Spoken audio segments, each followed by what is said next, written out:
Hello everyone, welcome back to my channel that is Science Unlocked. Now in the previous section of this particular series we have talked about the different set of plant parts which can be consumed as a food, means the edible parts of the plant. Now we move to the different set of animal sources of food and how exactly we are consuming the different animal products as the food, and that is how the animal is acting as the source of food that we are consuming.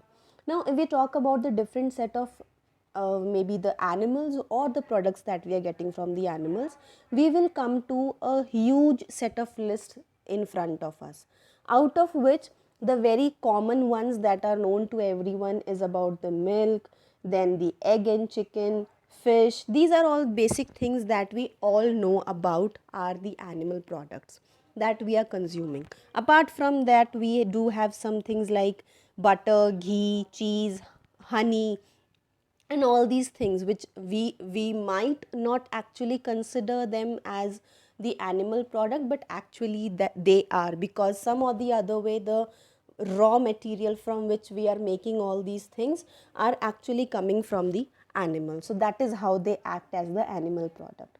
Now what happens is in this particular category also, in different regions of the country and different regions of the world, we might see that there are certain animals which are specifically used as the edible part or as a food article, but on the other hand only the products coming out of the animals are used in food or as an ingredient. So these things vary from culture to culture, region to region. But one thing remains the same, that both animals and the products we are getting from the animals are consumed as food world on a worldwide level. Now the next thing that we have is with reference to a specific product, that is honey. Now, honey is something that we all are aware about, and we know this thing very well, that it is actually coming from the honey bees.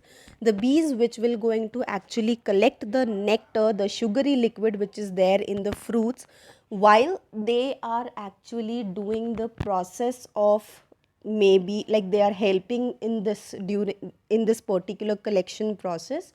They are actually helping in the process of reproduction as well, being the pollinators of the flowers. But on the other hand, one important aspect or the important agenda for the honey bees to make this particular thing is the nectar that they are collecting as their food, and what they are going to do is they are going to convert it into honey.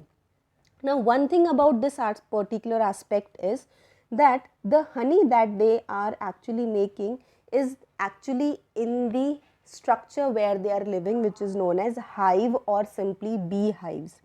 Now, when a single particular cell of the bee, that where the bee is living, is considered as hive, but on the other hand the collection of this particular structure is known as honeycomb. So from there we are going to actually collect the honey ultimately. So here in the picture also you can see that this part of the picture is having the honey in it, whereas this part of the beehive or honeycomb is not having the honey inside it, where because the honey bees are collected in this particular region, so they are actually accumulating everything over there only. So this is how the whole thing is connected. Now, apart from these two aspects, that the plants and animals we are consuming as food products, there is one another food article that we will going to observe on a very wide level, is actually utilized throughout the world. That is about sprouts.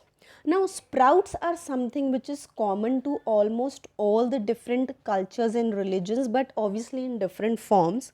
And these are actually those particular seeds where the developing of roots has actually initiated and they have actually sprouted.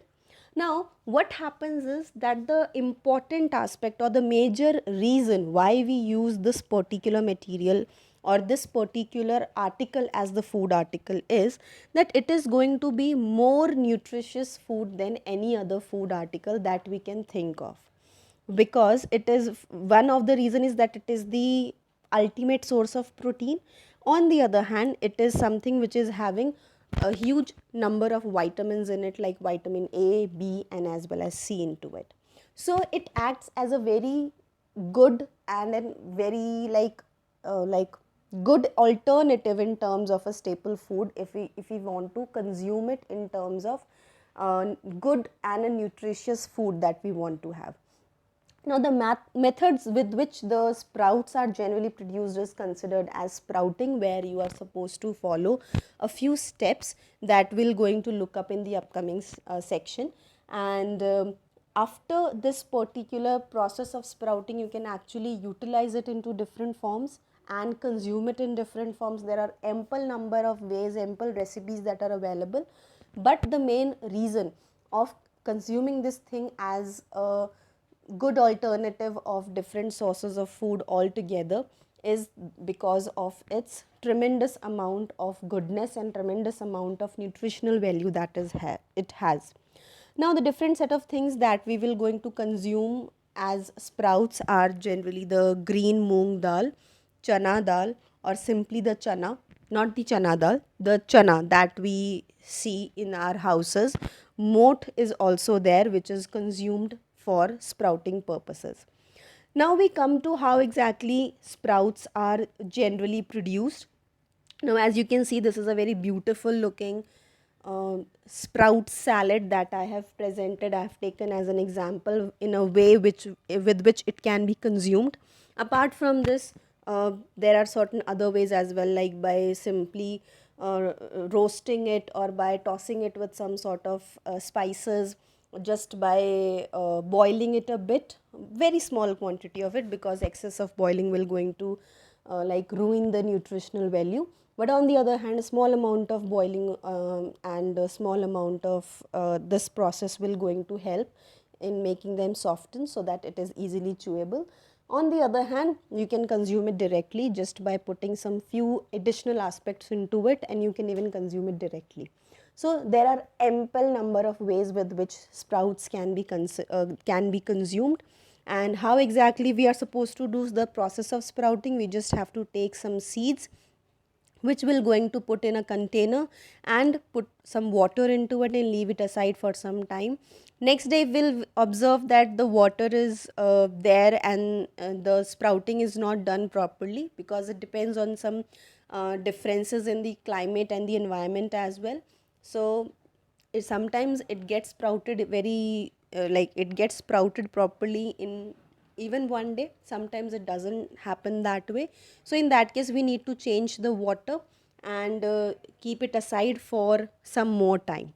Now, once it is done properly, once it is properly sprouted, you just have to rinse them once.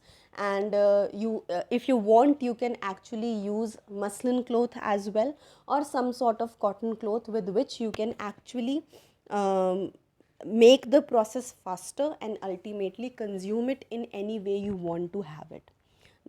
And with this, we are done with today's section, which we're talking about how the animal products are made and how exactly we can consume different set of things as the products.